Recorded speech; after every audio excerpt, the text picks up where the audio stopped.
Yeah. Hello, friends.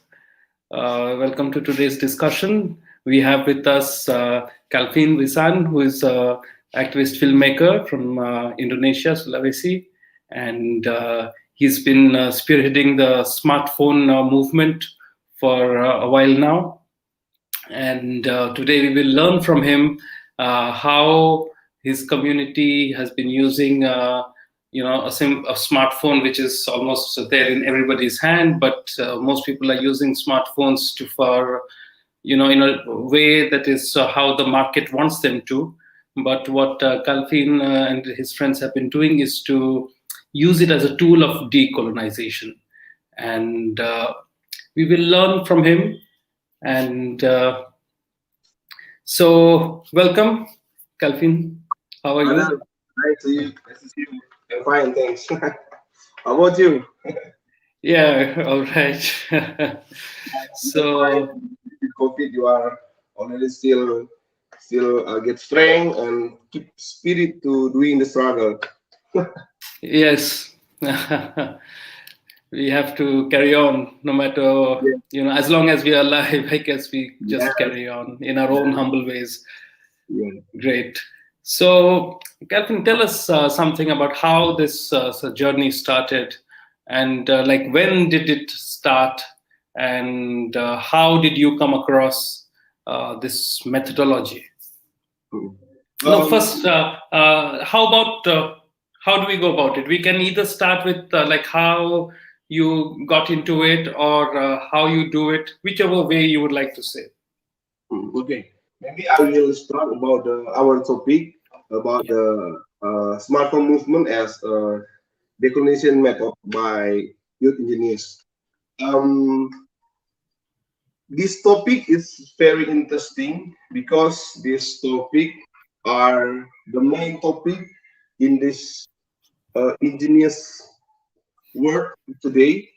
All Yes. indigenous peoples are now doing the decolonization, and now our our indigenous from my region, from my tribe, especially in Minahasa, North Sulawesi, and also in Indonesia, we are trying our ways, our declination ways, our our what we choose to use as a decolonization ways, and uh, we we are prefer to use the the technology as a tools to decolonization. But I want to explain about how I understand about this decolonization. So uh, for me, decolonization is a process uh, to refilling to dismantling the colonist power, and decolonization also becoming free from colonial rule, colonial's mind, colonial's thinking, and we are uh, there are so for a long time we live in this colonial mind, colonial thinking, and we have must do something to go out from this colonial mind, colonial thinking. And for me, decolonization is we are become what we are. We are become what we are. So by use smartphone, when I prefer to use it as a decolonization ways, we can use smartphone to us to be the way for us to show, to tell what we are, to tell who truly we are. Maybe you all of you think, uh, how can we use the smartphone to, or how smartphone can be decolonization ways. We know we are now study about us from the source, from books, from files, from document that written by colonialists. And if we didn't do anything to produce new works about us, from us, I think we are useless. We we didn't do anything for our life. So if we use smartphone, we can produce writings about our history, our culture. We can photos. We can capture our village, our elders. We can retell the story with films using smartphone. We can we can filming about our territory, about the community. And when we produce something new about us, I think it is a way to decolonize. This is the way how we use new tool, smartphone. We can produce is we can produce many works, and that works will be useful to our next generation, and they can use the source from colonialists that written a long time ago, but they also can use our works for them to study about their culture. And I think smartphone is a good tool to produce many works like film, like photos, like writings, like graphic works. And don't forget, smartphone not only as a communication tool, but it also a knowledge resources. Smartphone now as a school, as a university, you can use it to access all of information, all of knowledge. And if you have internet, it's more powerful. And then in 2017, I realized that when I buy a smartphone, I think I can do something for my community with these things. So I make photos, I make writings, I make films about my history, my culture, my elders, my tradition, and I post to social media. And there are many people love my works, and they are feel inspired. And I think this this duty, this work must must be spread all of the world, all of my community. So there are many youth engineers can use the smartphone to documenting the the knowledge in their community, the tradition, the history, all many things. They can they can say information directly from their community, directly from us, from their indigenous people. Truly, they can say honestly with smartphone. And smartphone, they produce the information, can counter the mainstream media that not give respect to them, or give the wrong information about indigenous people. So when we can use this smartphone, we can say the truth, say what what really happened, and we can manipulate it. We cannot manipulate it. Maybe mainstream media can manipulate it about us, but if we have this tool to speak uh, as truly, or speak the truth, smartphone can be the way to become the tool to say about us, to speak the truth, what happened in our community. So in, in 2017, uh, me and some of my indigenous youth friends, we make this smartphone movement. We name it smartphone movement because movement means it didn't it didn't it's not only doing by one people, but there are many people have joined this movement, this this this uh, this movement. So we call this movement because there are many people, you people involved this movement, and we are use smartphone, so we name it a smartphone movement. I have this the logo of our smartphone movement. There are a triangle and then a smartphone and a smartphone movement. Uh, the triangle has a spiritual meaning. It can be in our community. There are a spiritual meaning about how to connect with your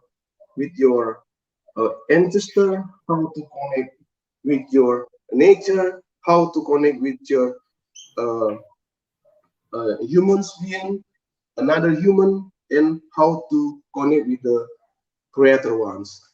And with smartphone, we are now uh, join the movement with youth engineers all in Minahasa and in Indonesia to say the truth about us, and we want to become what we are, and we want to say the truth about us. I think that my opinion about your question.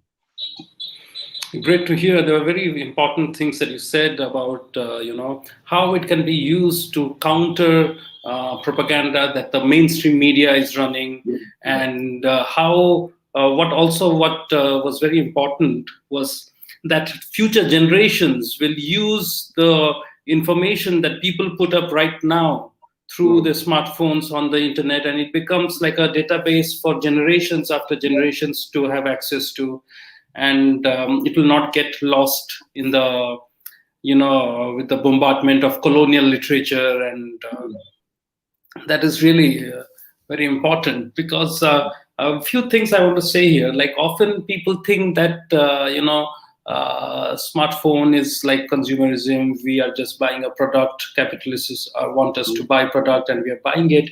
I always thought that we are anyways doing it.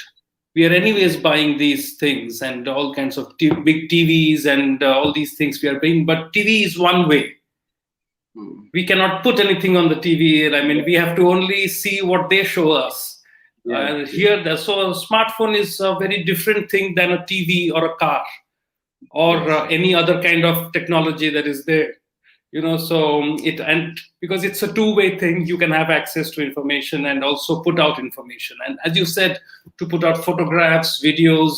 So tell us, Kalfin, about your journey. Like, what kind of success or what kind of experience did you feel with the movement? Like, how did it help you really? okay. Um, in 2017, uh, when I finished follow one workshop about documentary film, and I have no tools, I have no gadget, or I have no a camera to make films. And then I think, what I want to become a professional filmmaker, but I have no camera. And then if I have camera, I cannot make film if I have no computer. But I have money, and then I buy a smartphone. I mean, I think uh, I can make film by this smartphone. This smartphone I can use as a camera.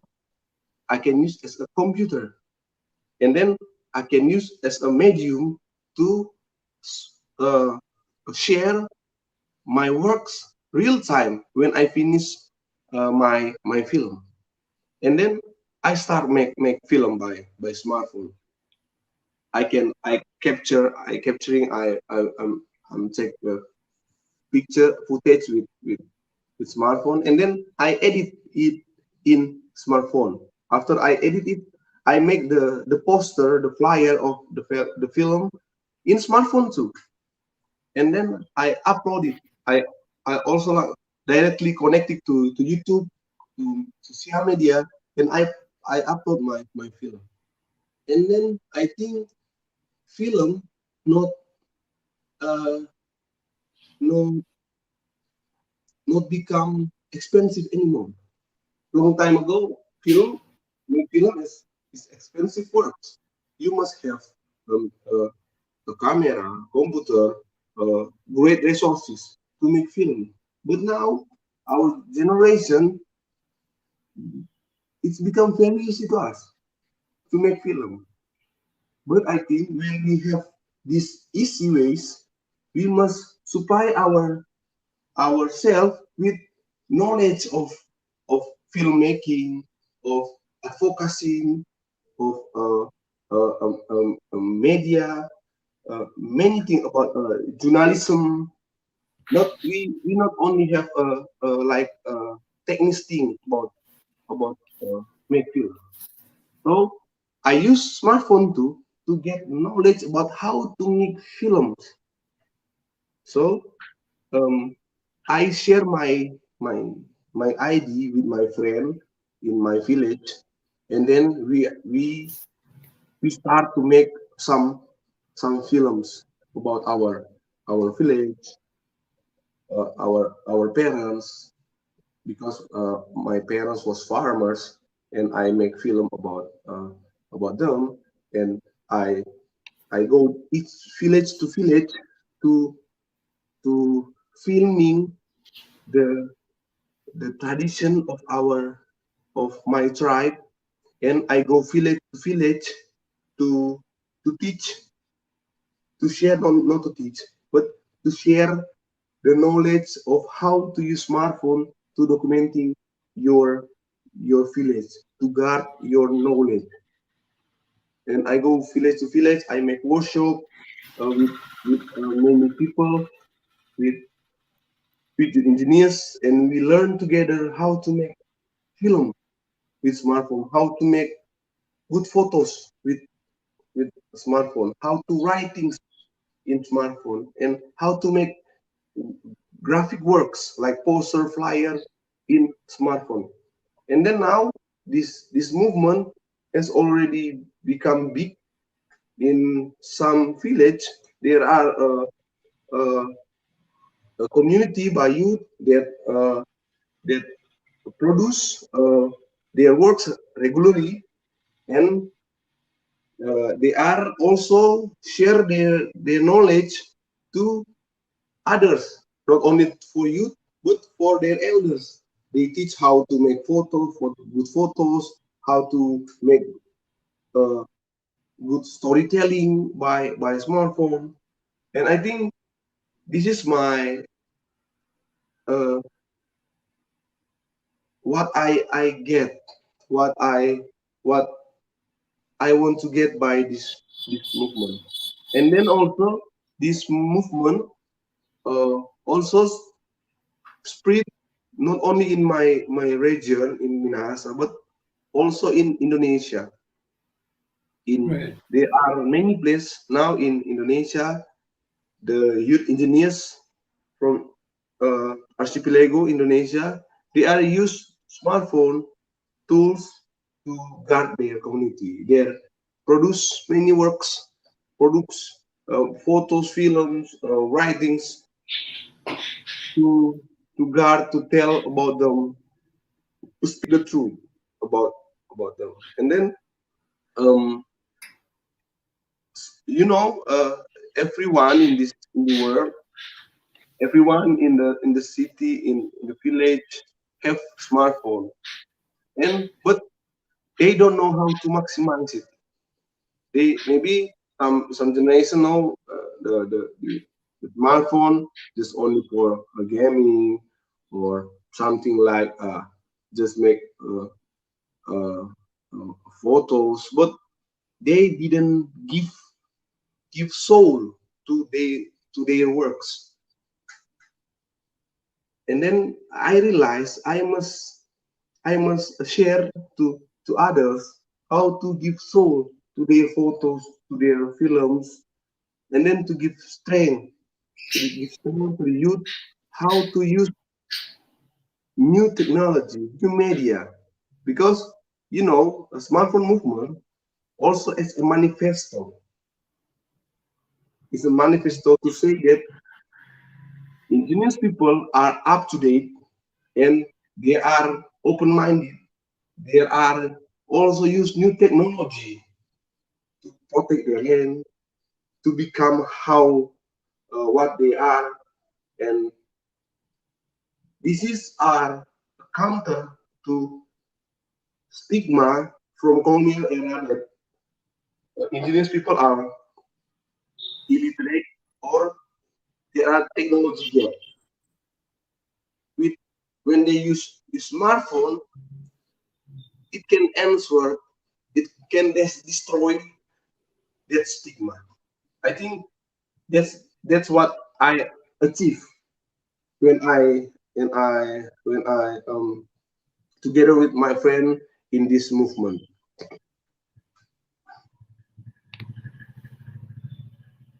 That's very powerful what you just said, to that to use it as a like a hammer to break these centuries of stigma that Yeah, that has been created around indigenous people, the whole colonial gaze of the yeah. indigenous people as as you just said, like uh, Illiterate or technology illiterate gap. or Yeah, primitive, and these yeah, words that the colonial people have been using, and which has yeah. carried on for in the right now also.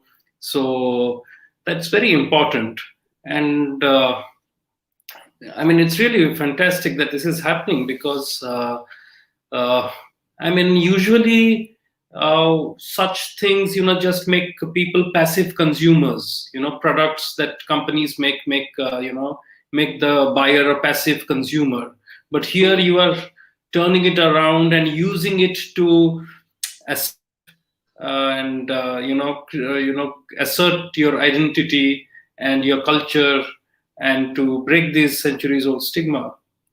So uh, how does the youth react to it? Because there is always this fear that the youth will get corrupted, because Yeah. if they have access to internet, they will just watch pornography and things like that. So how like, but what has been your experience? Yeah. Jadi, so when I introduce, I share my idea about this movement. Uh, uh, First, my friends was pessimist about my idea, but when they try it, they are love it. They are very excited because they never, uh, imagine they will become a photographer or a filmmaker by only have smartphone, and they never imagine in their life they can connect with many people around the world with only with their one photos about their village, about their culture, about the ritual, about the tradition. And when they see that, oh wow, when I use this smartphone in smart ways, I can be useful. I can inspire many people. So now there are many youth engineers join this movement. They are very loved. They very excited, and they ask me to do workshop in their village, in their community, to share to them about how to make film, how to make photo, and they are uh, make workshop routine regularly. But because this COVID, uh, that workshop are pending, but uh, the youth are very excited to to make this workshop to learn about how to use smartphone, how to make good works with smartphone, and then they are also make exhibition when they produce their work. They make photography exhibition, film exhibition, and then um, like you are doing in India, we are doing in Minahasa too.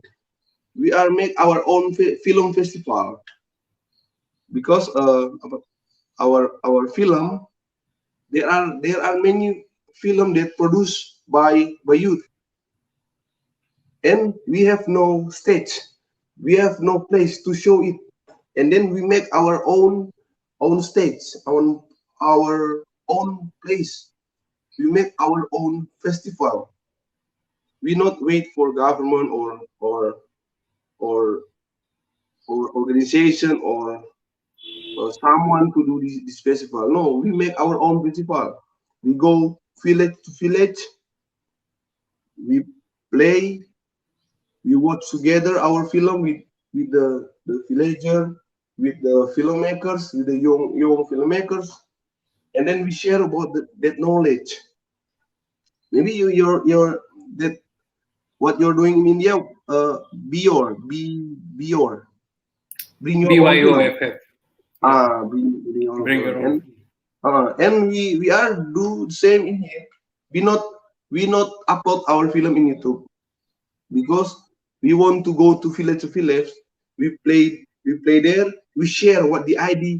We share how to make film. Not only we can watch, not only we can watch it and we appreciate it. No, not only, but we share the knowledge of how to make it. How how my experience make it. Uh, there are many film that we bring to village to the festival, made by smartphone, and there are many youth in there.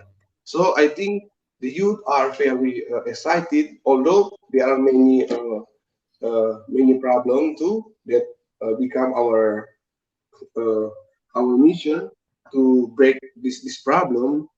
Um, for example, there are many uh, gaming community.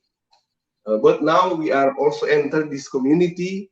We get new approach how to get there to involve our movement. Uh, I I not I will not blame our generation because they are busy with play in their smartphone. I cannot blame them because this is their era. So I must have new ways how to approach them, how to get uh, become friend with them, so I can share my ID, so they can involve, they can join this movement. I will not blame them, but they are busy with a film, with gaming, or not maximize their smartphone. No, I have I have I must have new method to ask them humbly, and they can join us, and together we can share this ID, and we can move together to protect our community. Maybe that. That's very important what you said about not blaming the youth, and because there Yeah, is a tendency of people saying, "Oh, things were so much better. This today's yeah, generation is like this, like that," and that yeah. often creates a bigger. I mean, that just doesn't help in any way. So Right, this is right. so. I mean, this is. I mean, to you, this is. I mean, that you are being able to use it to as a social tool, of making society more cohesive, and bringing it together, bringing people together, bringing the youth together in a way that they will not feel alienated. They will not feel it's not about them. It's about something else. It's so. I think that's very important. That it is the methodology is something that they can relate to. mm, and they something that they also aspire towards, rather mm, than asking them to give up things and then become somebody else. So that's mm, really I mean, I've never really thought about things like this, like from what you have been saying. It's really making me think in new ways also. I mean, we had our own experience, but our movement was a bit before the smartphones came in. So we mm. were looking at more like small cameras, and that's Yeah. what we were looking at, because this was early 2000, mid 2000s when we were doing it, and then after about, I think, around 2010 onwards and Mm, 2015 onwards, really people started having smartphones. mm, Well, what are the? I mean, I know that Indonesia was under Dutch colonization for a long time, and then there was also the Japanese invasions, and apart from the colonial, historical the thing, and of course, I mean, colonization, even when it is over, it still has its impact for decades and decades. It takes a lot of time to really undo that whole process. But what are the other challenges being faced by the indigenous people in your land, particularly your community, the Minahasa? mm. Okay, the Dutch, the colonialism has here has live here in my region, in my province, in my tribe, Minahasa, for a long time. Uh, uh, they they came here. They make many destruction thing, and you know the colonialism has already bring the Christianity, and this why my region, uh, most of um, peoples are Christians. The colonialism, colonial minds, colonial thinking are still in this most of people here. There this just I think they are still have there are many people still have the colonial ways, because they just still live in stigma, still do the stigma, and then this is the one problem that face faces by indigenous peoples in Minahasa or Minahasa peoples. Uh, stigma. Stigma is the one problem that uh, that become the big problem here. Because, for example, if there are someone want to go to the ancestor site, or he want to learn about the his ancestor, he go to the cultural site. The peoples around him or her say to him or her, you are devil worshippers. You are uh, uh, doing bad because you go to the dead. You praise you praise your ancestor. You go to the stone, and you forget the the religion that you are believing. I mean, a Christian. There are many stigma here that faced by peoples, that the youth want to go to the ancestor site, the cultural site, but they are they are rejected by people to enter the site, because you are come to worship the devil, to worship the stone, and this is the stigma that produced in colonial era, and there are many people who live with this stigma. So stigma are very a problem in in my in my in my tribe, in my place.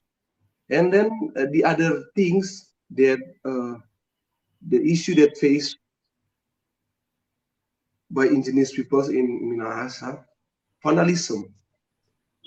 Vandalism become a big problem here. There are many ancestor site, uh, cultural site are distracted by peoples.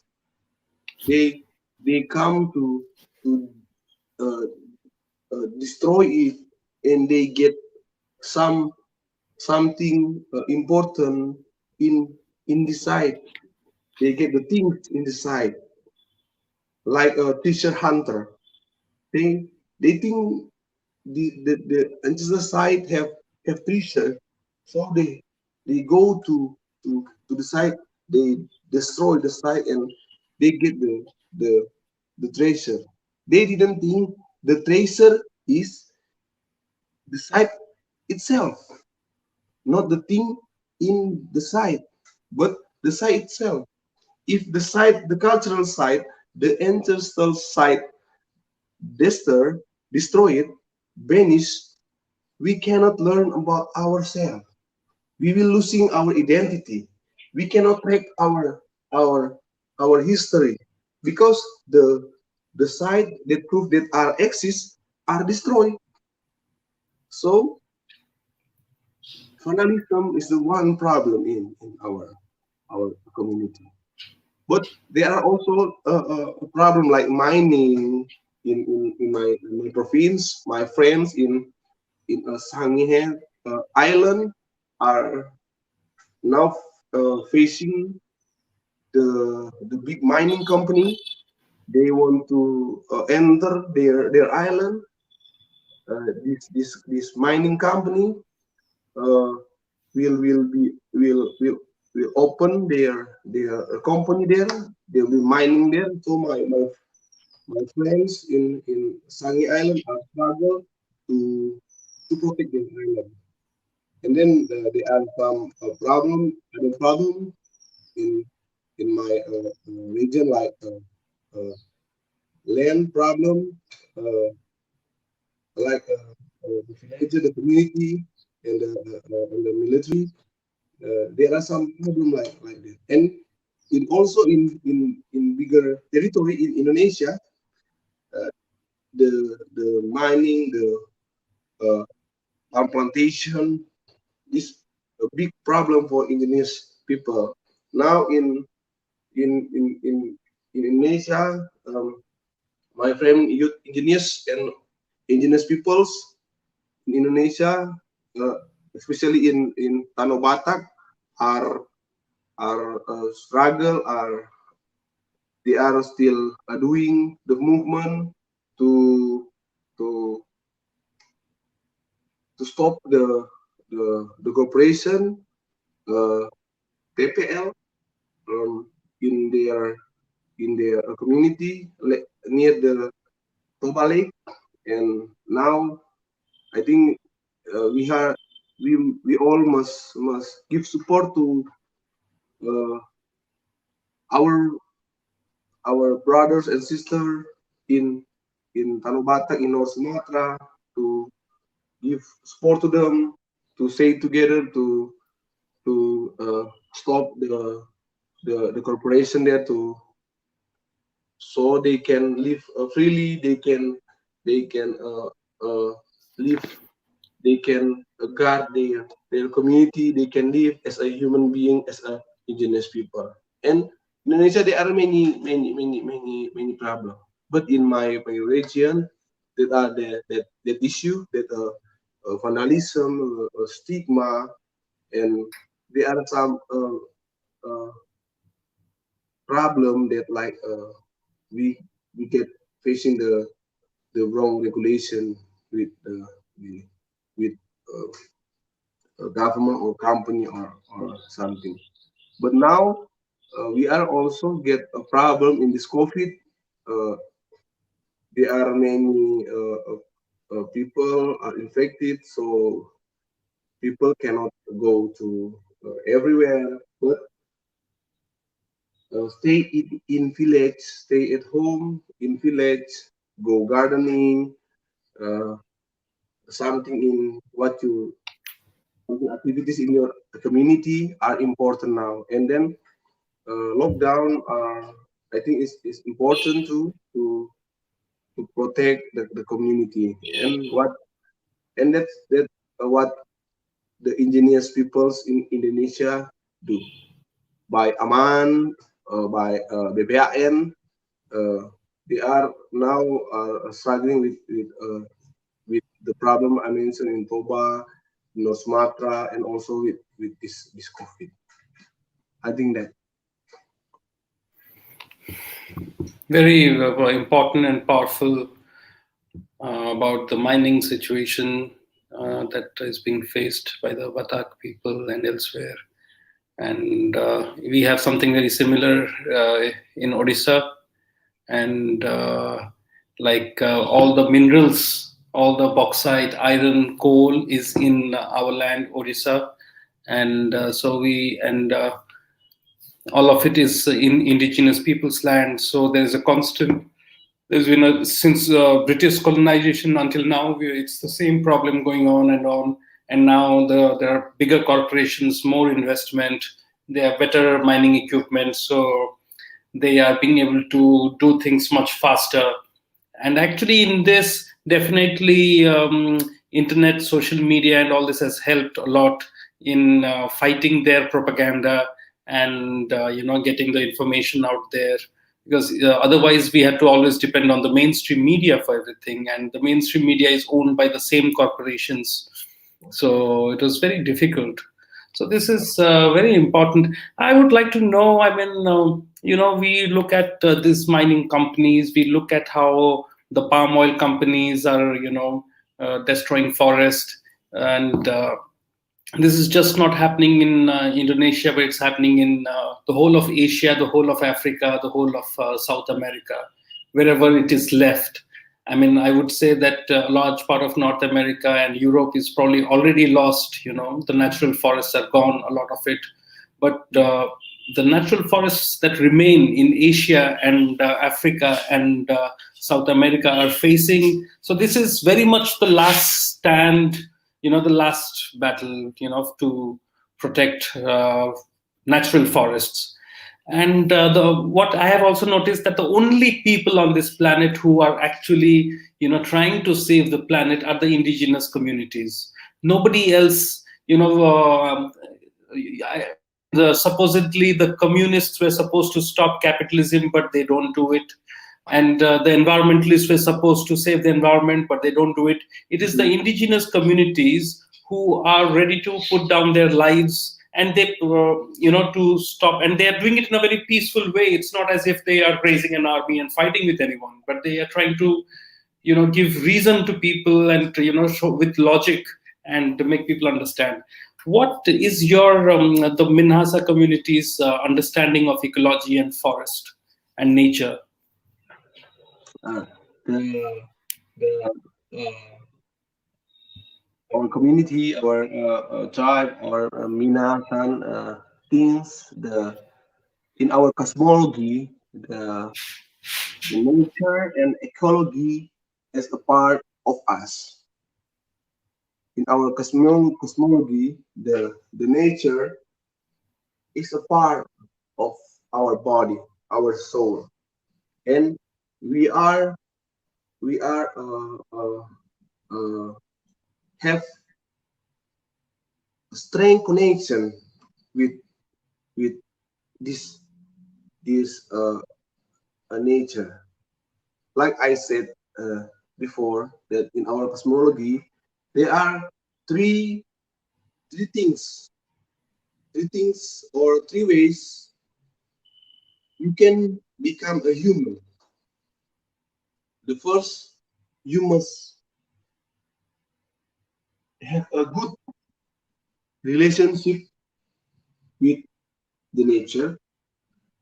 You must have good relationship with other humans, and you must have good relationship with the creator's one.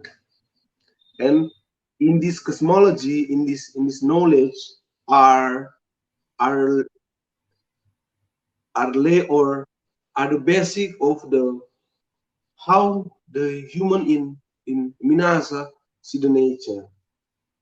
We see the nature, we see the stone, we see the grass, we see the tree as a something that have a, uh, like us. It have a a life, not only human that have a right, that have a right to life in this world, but they also. So to become one with nature is a credo in my tribe, in my community. You must become one with nature. You must become one with your ancestor. You must become one with your the greater one. I think in this knowledge, in this philosophy, we can know the the the ways how our tribe, our people uh, thinking and acting. We are must protect our our our forest, the water, but because of the capitalism, there are many forests here. There are many sites are destroyed because they want to make some highways or or a big building or something, and then these people just only think the economics way. They just think like how capitalism thinks and do. They didn't know how the how this place, this forest, this river have knowledge. They keep the knowledge about this human, this civilization. Yeah, this is our struggle about the, the capitalism ways. It's also destroy the nature because our ancestors protect our our river, our water spring, our forest with the story, with the mythology, with the uh, good ways, local ways, wisdom ways. And then I can be here because my ancestor was too good to protect their their their life when in their time. So I must do the same. I must protect this this this territory for my next generation. Likewise, like my ancestor do before. I think that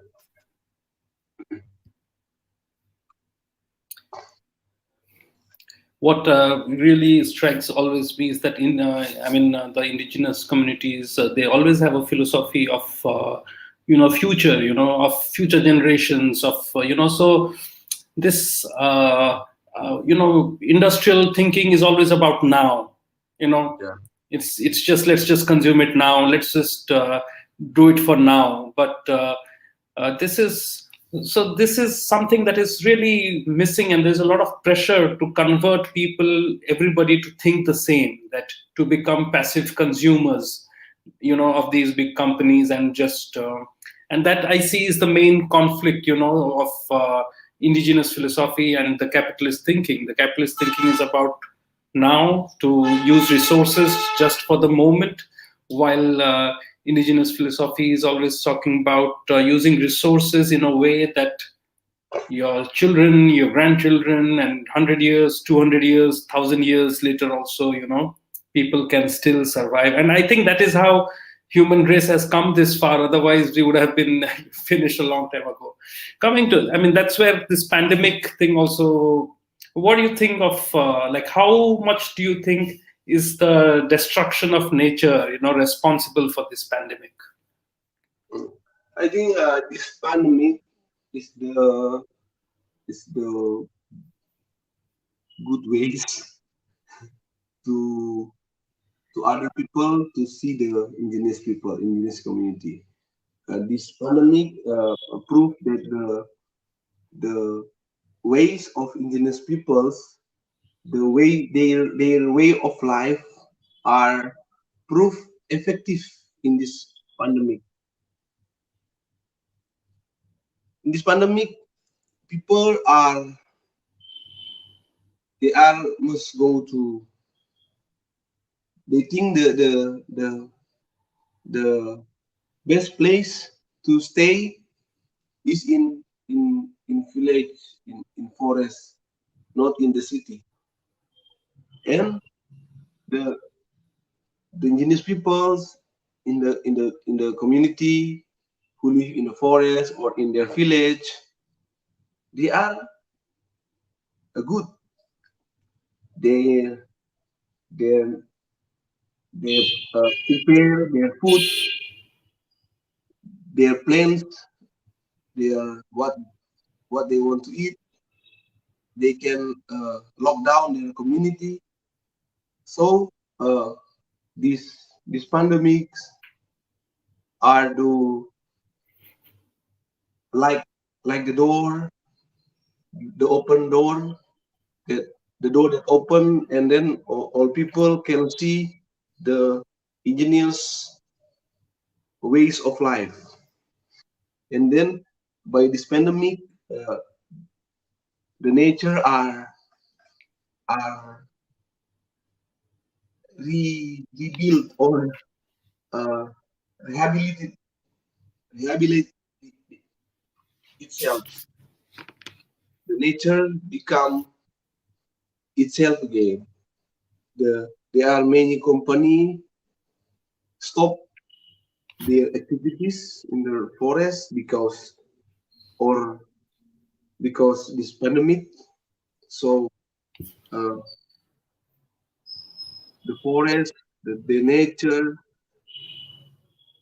the water, the air become fresh, become become new because this pandemic. The bad activities are stopped. So I think this pandemic also make a good reflection to us to learn from the indigenous peoples, how they maintain their life, how they maintain the nature, how they make good relationship with nature, with their ancestor. Even this pandemic, they are still survive because their way of life. I think uh, pandemic, this pandemic also give more knowledge to us for reflection to reevaluate ourselves as a human being, what we're doing to the nature.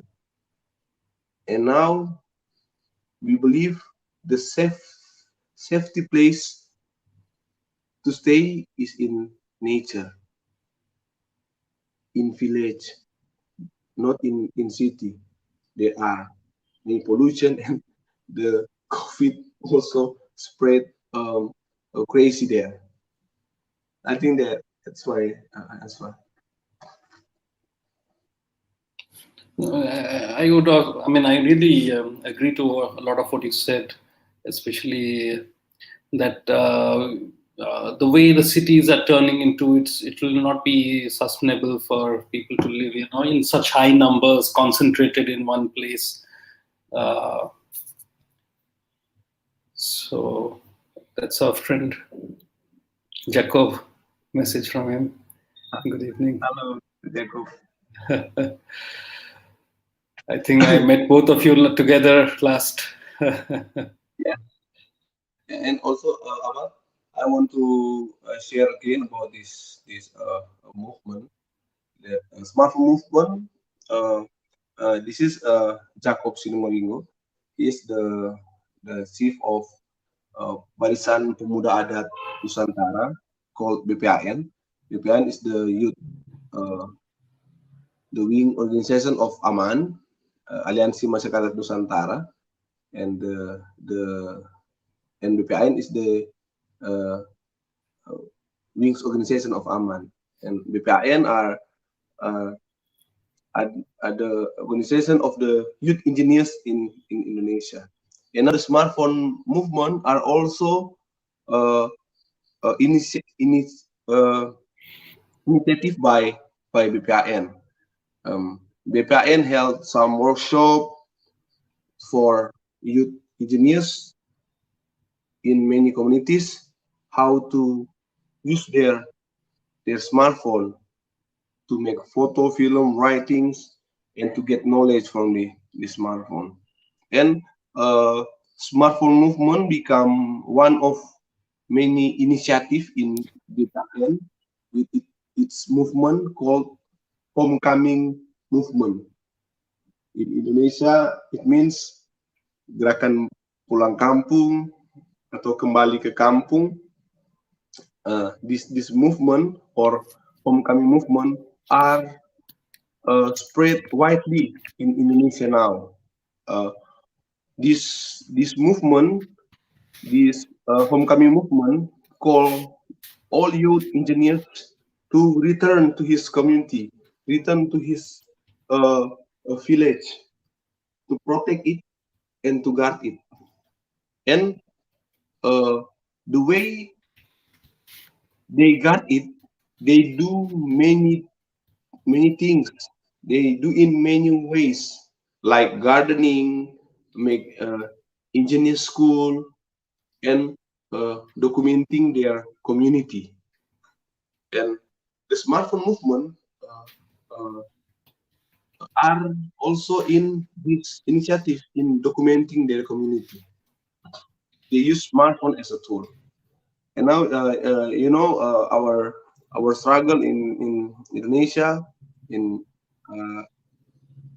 Lego, especially in BKN and in Aman. And now, like I said before, we are support the our friends in Tanah Batak to reject to stop the Toba Port Lestari or TPL near the Lake Toba, and they are now the movement are spread widely, not only in Nusantara, in Indonesia, but also in Indonesia. And now I'm asking you, my friend, and all of my friend in this world to to support our friends in Tanong Batak, in North Sumatra, to reject, to stop the company, the TPL or Tobacco Lestari. And this is we can use a smartphone, we can make meme or make flyers or make photos or make videos or video to give support to our brother and sister in there. And in BKN also, because BKN it basically the members are youth engineers. We are doing many creative ways. We are using the new media, new technology to protect our ancestor, our ancestral side, our cultural side, our community. And we do it with smartphone. We make a meme, we make flyer, poster, photos. We connect in internet with smartphone. We can share our ID real time. We can tell about our story. the truth in our community real time, and you can trust the the information that the youth engineers or indigenous peoples in Indonesia uh, give through the smartphone, because it directly from them, it produced directly from the indigenous people, not by uh, mainstream media that sometimes give their attention for corporation. But we must have tools to use as a medium, as a television, as a canal, as a channel to speak the truth about us. Smartphone with internet connection, it become more powerful tools. That's it. That's really so. Definitely, yeah, I would like to. I will, get in touch with you and find out more information about the situation in North Sumatra, and if there is any way we can, extend our solidarity from Odisha Yeah. to the to our brothers and sisters there. We are also going to have Jacob very soon for discussion. So maybe we'll learn more also from him also, Yes. and. Uh, if any of the audience has any questions, they might ask.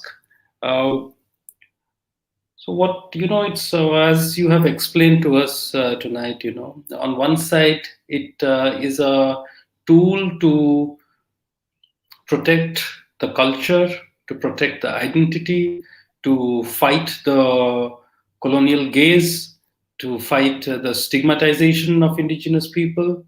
And at the same time, it is also a great tool to counter the propaganda of corporations through mainstream media, to um, to create a movement amongst people to protect the land also. So it's really very enlightening to hear from you, to the way you, I mean, we have had similar experiences, but to hear from you the way you have kind of very put it together like the sacred triangle in that you have on your t-shirt.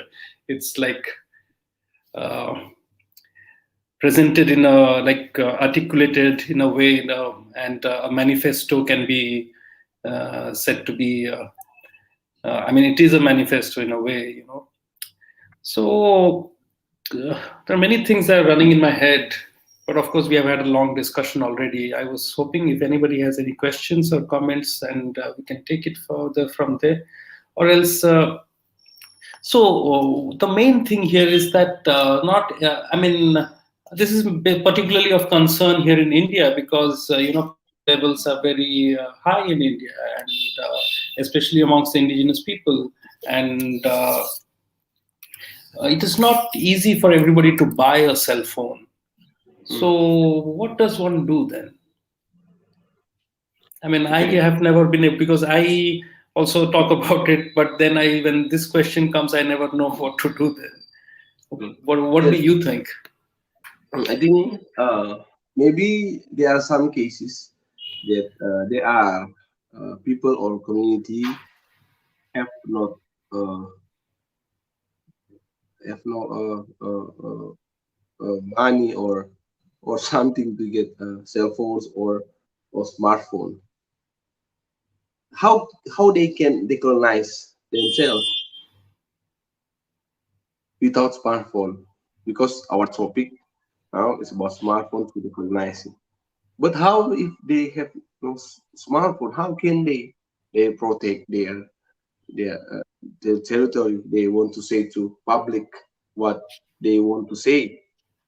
I think they can use the old ways, and these old ways are still effective in this era. They can start to write things about themselves. I think writings. are the best tool ever. Writings are still become the powerful ways to guard the civilization, to inspire other. You can writing or you can write your things, and you can use the old technology like radio, like something to tell about what your thing, what the story you write, what the what you are doing in community, what happened in your community. I think not not not all of us not have smartphone or cell phone nowadays. I think in one community there are one person that have smartphone or cell phone. I think we must use great tricks or or something that you must doing wisely.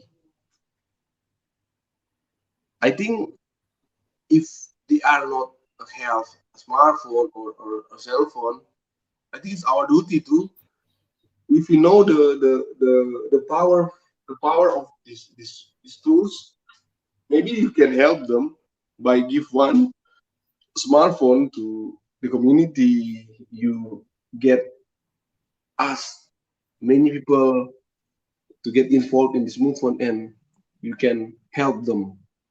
But I think this not effective ways, because you cannot give um, um, smartphone to each village community.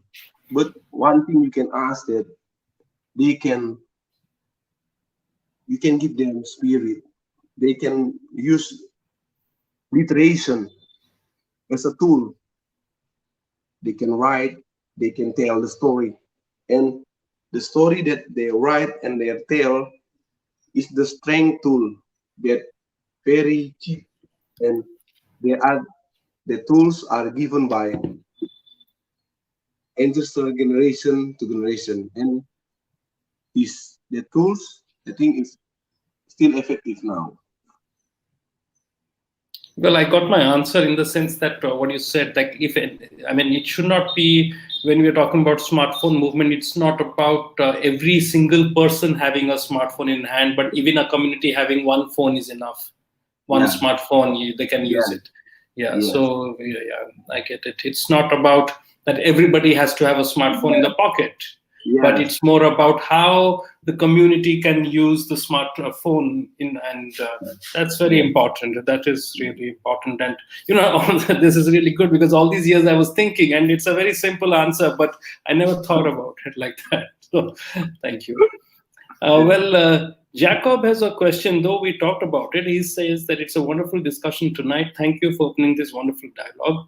I would like to hear more about the method of decolonization by Indigenous through smartphone movement. Well, we have been talking a lot about it, but if Yes. Kalfein would like to add something more. Yes. Maybe you speak in your language so that the message also goes to your people. We had it in English, but Oh, maybe if yes. you speak, yeah, yeah. The pronunciation in English. Now the pronunciation in Oke. Baik, terima kasih. Jadi bagaimana smartphone menjadi eh, cara sebagai sebuah jalan yang dilakukan oleh pemuda adat dalam rangka mendekolonisasi, dan smartphone sebagai jalan dekolonisasi. Tentu kita tahu bahwa dekolonisasi adalah sebuah proses untuk merefill, memulihkan atau membongkar kekuatan dari kolonial. Kemudian dekolonisasi juga adalah bagaimana kita menjadi bebas daripada aturan-aturan kolonial, pemikiran-pemikiran kolonial, cara berpikir kolonial yang masih kita warisi sampai hari ini. Dan tentu dengan dekolonisasi ini kita bisa menjadi kita apa adanya. Kita mengatakan kepada siapapun tentang kita secara benar, secara baik. Dan kita akan belajar tentang kita, baik di hari ini ataupun di masa depan, itu disampaikan oleh kita sendiri. Sehingga cara-cara untuk menyatakan kepada banyak orang siapa kita yang lepas, yang bebas, yang tidak terikat dengan pemikiran kolonial, tentu orang-orang itu akan tahu dari karya-karya kita, misalnya dengan tulisan, foto, film, dan karya grafis. Nah, lewat smartphone kita bisa menghasilkan karya grafis, cerita, kita bisa menulis cerita tentang sejarah kita, tentang orang tua kita, tentang leluhur kita, tentang komunitas kita. Kemudian kita bisa membuat foto tentang kampung kita. Kita membuat film tentang kampung kita, tentang orang tua kita, tentang leluhur kita, tentang situs budaya, tentang sejarah kita. Secara jujur, secara apa adanya. Kita membuat grafik, flyer, poster tentang kita. Nah, mungkin selama ini kita belajar tentang kita dari sumber-sumber yang dituliskan di zaman kolonialisme, baik itu oleh para kolonial, orientalis, ataupun naturalis, para sailing atau para kolonial itu sendiri. Dan hari ini kita menjumpai diri kita, tentang tradisi kita, tentang sejarah kita dari sumber-sumber itu. Dan sekarang kita harus melirik cara baru. Dan cara ini menjadi cara untuk kita mendekolonisasi diri kita. Kita melihat tulisan-tulisan penulis-penulis atau pembuat-pembuat film atau fotografer dari daerah kita, dari komunitas kita. Karya-karya yang mereka tuliskan tentang kita. Kemudian kita sendiri yang menuliskan cerita tentang kita, yang membuat karya tentang kita, yang membuat film tentang kita, yang membuat foto tentang kita. Sehingga itu akan menjadi salah satu cara dekolonisasi dari pemuda adat dengan bisa menggunakan smartphone. Karena lewat smartphone kita bisa melakukan pembuatan film, membuat foto, membuat tulisan, dan tentu dengan kondisi internet kita mampu menyebarkan itu secara cepat, secara real time, dapat menjangkau banyak orang. Dan ini yang kemudian menjadi alasan kenapa smartphone bisa menjadi jalan dekolonisasi, cara kita mendekolonisasi diri kita. Dan seperti yang kemudian yang kita pahami bahwa smartphone movement juga menjadi cara untuk mendekolonisasi diri kita, kemudian menjadi cara untuk membantah stigma-stigma yang selama ini beredar tentang masyarakat adat, tentang orang-orang yang tinggal di kampung, bahwa misalnya masyarakat adat itu terbelakang, gagap teknologi. Tapi dengan kita menguasai teknologi smartphone misalnya, itu membantah stigma yang sejak lama diberikan kepada kita sejak kolonialisme, bahwa kita itu gagap teknologi, terbelakang, primitif. Dan penggunaan smartphone, karya-karya yang kita gunakan, yang kita ciptakan oleh smartphone menjadi jawaban. Kita tidak perlu banyak bicara, biarlah karya kita yang bicara, dan karya kita itu juga akan menyelamatkan generasi kita di masa akan datang. Itu mungkin that's all, maybe my answer. Great, thank you. No, it's good that we also have some of it in your language. Like dual language. Great. I think we sort of covered most of the things that concerned, regarding the topic, what we were thinking about. And but one thing I wanted to know is, do you think that by using smartphones, and since it is technology that is easily available and we have it in our hands, and so the way people make films, the way people take photographs, even that is changing. The language of filmmaking is changing, the aesthetics of photography is changing. So the smartphone movement is actually changing the whole way we looked at various forms, art forms like photography, cinema, even performance. I think there's a change in the language of these, art forms. What do you think? Yeah, I think smartphone has already changed our things, our ways to photograph something or filming something. Like I said before, this photography, this cinematography, long time ago are expensive. They are only special person or people who can involve in this photography or film because they have much money or they work in the corporation or something that related with photography or cinematography. But now in in smartphone we can be anything: photographer, cinematographer, graphic designer, writers. You can become anything. And then in smartphone, it became your school, your university. You can learn about photography in your smartphone too. You not you you did you didn't have to go to college or school about photography or cinematography to become a photographer or filmmaker. No, you have only smartphone. You can searching how to make good photos, how to take photos with smartphone, what the rule of third means, what the synopsis mean, what the script means, how to make script, uh, how to make films, or uh, how to get how to uh, make good photos. We can know by smartphone. Long time ago, there are only special person who become photographer. Maybe he was journalist or he was a filmmaker or freelance photographer, and he must have money because he must buy camera.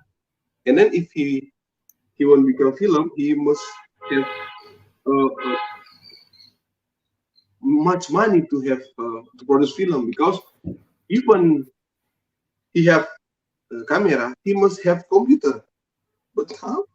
If you have smartphone, it's it's also a function as a computer. When you take your photo, your footage, your video footage, you can edit directly in your smartphone. So smartphone change the ways our change the ways we look about the meaning of photographer or cinematographer. Even journalism, everyone in this era can become photographer. Maybe a long time ago or before this smartphone are popular, photographer are important in journalism in the media because this photographer it's different from the journalist itself. The photographer just produce the photos for the media, for the newspaper. But now the journalist itself can become a journalist, a reporter, and a photographer because of smartphone. So uh, the smartphone has changing our ways of life, our way to get knowledge. Long time ago, you must read newspaper, but now there are online newspaper, and you can access it smartphone. You can directly share what happened in your community. You can share directly in the social media, and you are the citizen journalism. You also do the the private, the special jobs, but now it's not it's not a special, not special, but you can be the one like what it happened before. So this smartphone movement is not only how to make works with smartphone, not only how to make works. You must remember, smartphone is a communication tools, but it also a source of knowledge. It became school or university because you can access many information in it.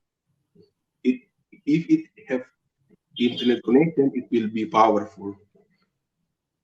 That's are our tools. Maybe our ancestor long time ago they get war with sword or with rifle, but now we get war with smartphone in hand. That's all. Yeah, it is very true actually, because it is an information war that we are fighting at the end of the day, So I think until now, people did not have a weapon to fight this information war. It was always, as you just pointed out, it was always in the hand of the specialist. If you want a photograph of your sacred mountain, you want to get a photographer who will take a lot of money and have a lot of expensive equipment. If you want to write and get it published, then you can write, but you can't publish it. So nobody will get to read it. But now I think if you just make a post on Facebook or something, everybody reads it, and that's very true.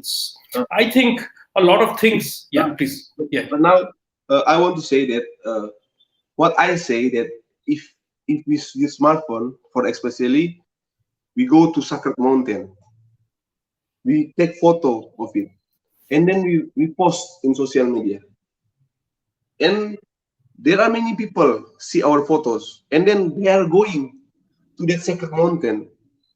They bring many garbage there.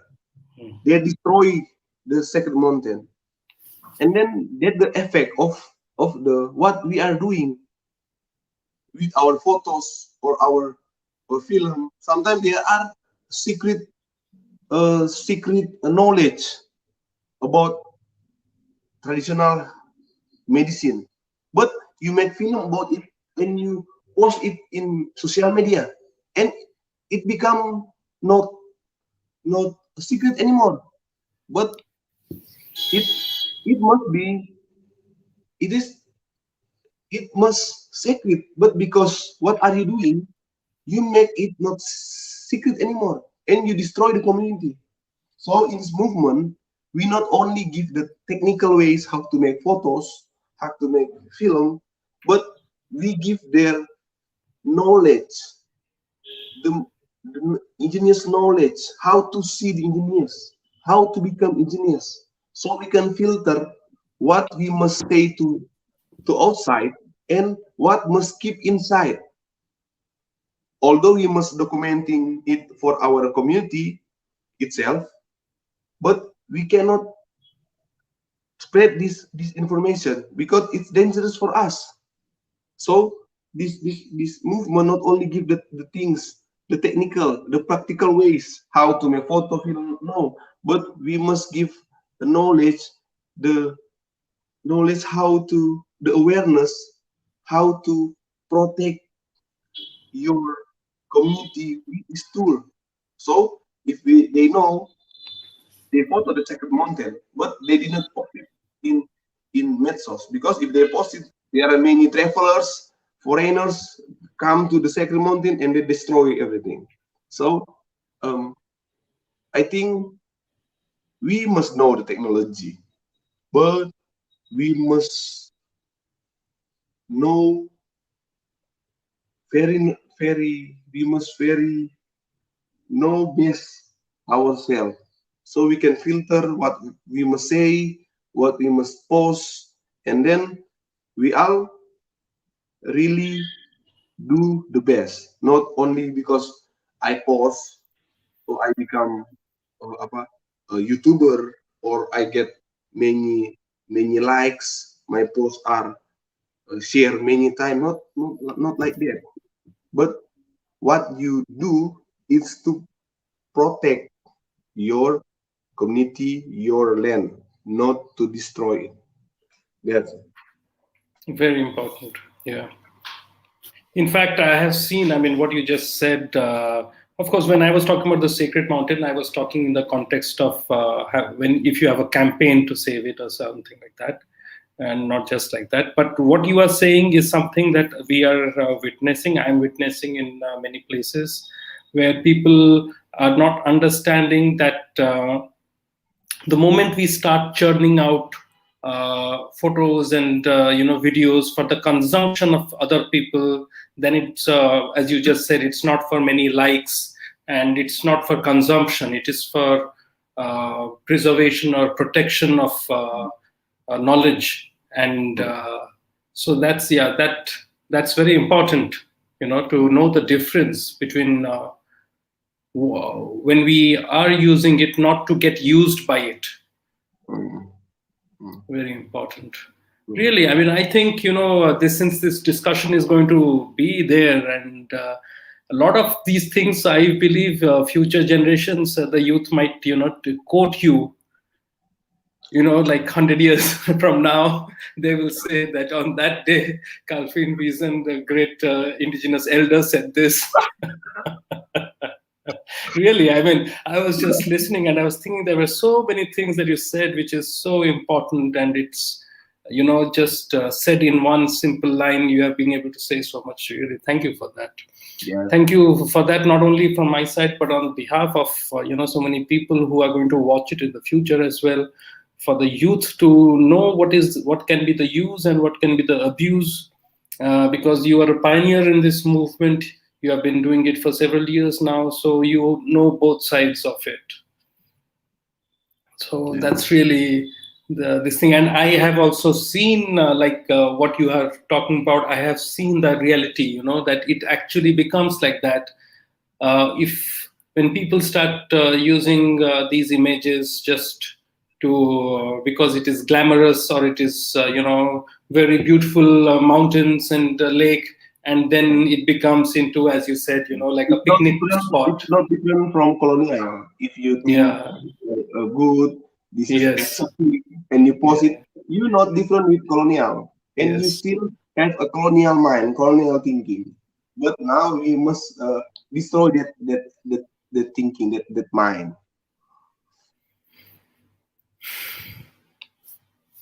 Would our audience have anything to ask? Don't ask me to pray.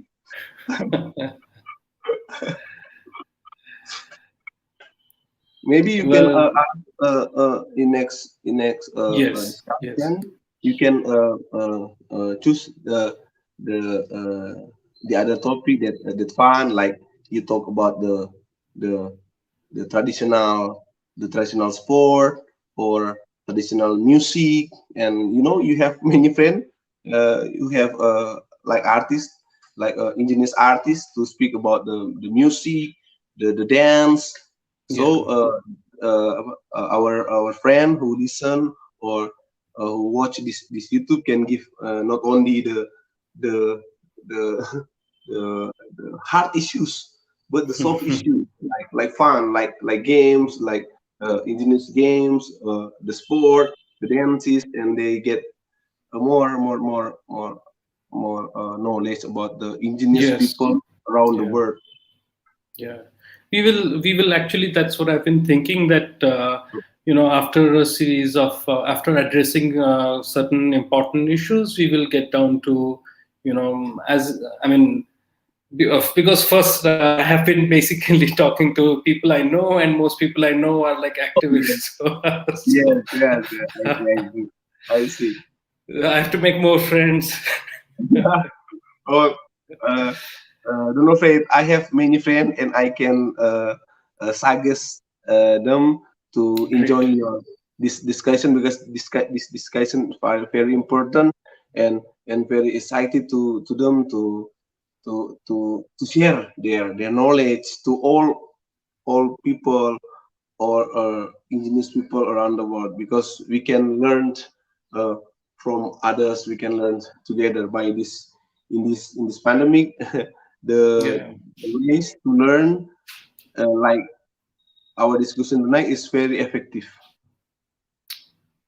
Thank you. Yes. Well, thank you so much, Calvin. Actually, I mean, Yeah. for um, for being for joining us today for this discussion. It was very enlightening for me, and I'm sure for our viewers as well. It is always to hear from you and to meet you and to see you is so inspiring. And I still remember at the film festival, there Yes, was such a powerful speech you had made, and I was like, I have finally found a hero for myself. So you are very very good speech too, and you are very inspiring me with your film. The way you make film, the way you open the film, and I very love your film, your ways, and your talking and your experience and what you're doing until now. Your consistent, and I very support you, and I think we can uh, together we can support each other for this better world. thank you so much. Yeah, So, okay, so we hope to, I mean, not that, I'm hoping to come back. I mean, that you will be back for more discussions in the yeah, future. okay. I Yeah. love it to back again. And we'll be looking forward to our discussion with Jacob very soon also. Yeah, yeah, also. And and more, I wish you great success and Yeah, good love. health. And thank you so much. Yeah, you too. To spirit and still fighting this pandemic and still making good works with your films and your activities with friends in Odisha. Good spirit. Okay, more power to you, my friend. Yes, yeah. Okay, bye. Okay, bye. Thank you very much, everybody. Thank you very much, Surya. See you next time in our next our other discussion. Bye. Thank you. Bye.